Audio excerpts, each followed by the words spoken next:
Shabbat Shalom. This morning, as our clergy team gets to do every Friday morning, I met with 2 preschool classes in our ECC to welcome in Shabbat with them. And I explained to them that on this Shabbat, we're reading Parshat Vayechi, the last Parsha of the book of Genesis. And that at the end of a book of Torah, we always say, Chazak. There you go. Everybody knows it. Chazak, chazak, v'nit chazek. Be strong, chazak, chazak, be strong, v'nit chazek. We will strengthen one another, or we'll be stronger together. And to demonstrate this principle, we put a big, heavy table in the middle of their 3-year-old circle. I invited first one friend, Aiden, to try to lift it by himself, and he found that he could not. So we asked a classmate to stand next to him and to help. It went a little bit better, but it was still way too heavy. And then we invited another and another and another until this class of very small people were able to lift an entire table off the floor by themselves. And after we clapped for everybody and sat back down, we talked about what happened. Aiden shared that he is not a baby. He's a big boy. And he's very strong. And I asked him how it felt when he couldn't lift the table by himself.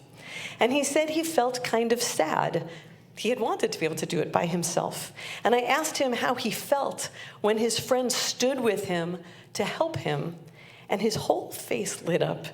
And he said, happy, because we could lift it together. Oh, yes, Aiden. Yes, Chazak, he is strong. Chazak, they are each strong. V'nit Chazak, but together they were beasts. But seriously, this notion is so simple that a 3-year-old mastered it immediately. And yet we know well that it's not always a given. That if I give away, if I give you some of what I have, in this case, my strength or my time, I somehow end up with more. That's not usually the way we walk through life. We often encounter the world more as a zero-sum equation. If I give you something, I necessarily have less. So it's not really in my interest for you to have more, because then what about me? The premise being that there is simply not enough to go around. Not enough time, not enough food, not enough resources, not enough homes, not enough jobs. This we call a scarcity mindset, in which we really believe there is not enough for everyone. So your gain must be my loss, which makes us, by nature, enemies of one another, and breeds suspicion and enmity and resentment. But as we know, that is not the only way to see this world. There are things where the math doesn't work like that. Many more things than we think, though that is sometimes hard to remember. Throughout his life, our ancestor Jacob, who dies in this week's Torah portion, has lived with a scarcity mindset. In fact, it has defined his entire life. When he was a boy, his father Isaac had only one blessing to give when it came to him and his twin brother Esau. As the eldest, Esau was entitled to that blessing. But as we know, Jacob steals it, leaving Esau with nothing. Now, this isn't the birthright, about which we could say, well, there is only so much land and sheep to bequeath, although that could also go differently. This is the blessing. Words of hope, love, and encouragement for the future. When Esau came to his father and Isaac tells him he already gave it away to Jacob, Esau cries to him, "Don't you have a blessing for me too, father?" It's as if only Esau understands how absurd this is, how unnecessarily cruel. But unable to change his situation, he seethes with hatred for Jacob, whose gain has meant his own loss. This moment taught Jacob a lesson that he would never unlearn. He would go on to favor his son Joseph, having only enough love for one of his 12 sons, resulting in their jealousy of Joseph and selling him into slavery, and so on many times over, perpetuating this toxic commitment to a scarcity mentality. But Joseph, who was raised in this scarcity upbringing, who was profoundly injured by it, would come to make a different choice. 5 verses from the end of Genesis, we find a different Joseph. He has learned several lifetimes of lessons, and he makes a decision that changes everything in our people's story. Everything. See, before he dies, Jacob, his father, blesses Joseph with the mantle of leadership of the Jewish people, choosing him alone, telling him that Joseph and his children would one day be redeemed from Egypt. Just them.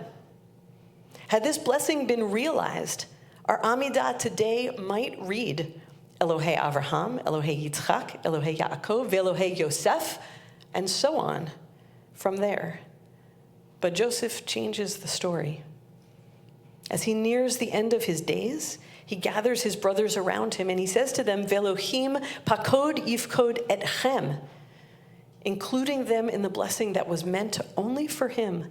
He tells them, God will surely take notice of you and bring you up from this land to that is promised on oath to Abraham, to Isaac, and to Jacob.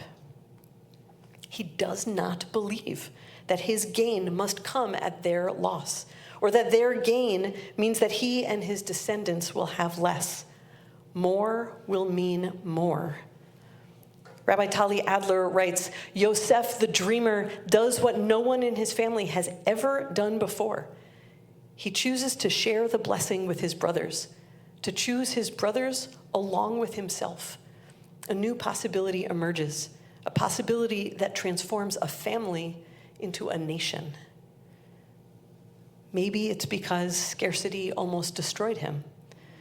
Or maybe it's because he had to lead an entire nation through 7 years of abundance and then 7 years of scarcity. And he saw that a leader's choices can create a sense of abundance even when there is not much, such that everyone can have enough. It can be riskier to live this way. It requires trust and patience and listening and taking a chance on others. But it is holy to try as best we can to live in Joseph's world, his hard-won lesson of a world. He makes this pivot not when he's feeling in control and powerful, but it comes shortly after his father dies, and as Joseph himself is vulnerable and becoming weaker. When a scarcity mindset might be even more understandable, that is when he chooses abundance. It is when choosing abundance is the most necessary, the most miraculous. It's the blessing taking place in Los Angeles right now, when abundance is an absurdity.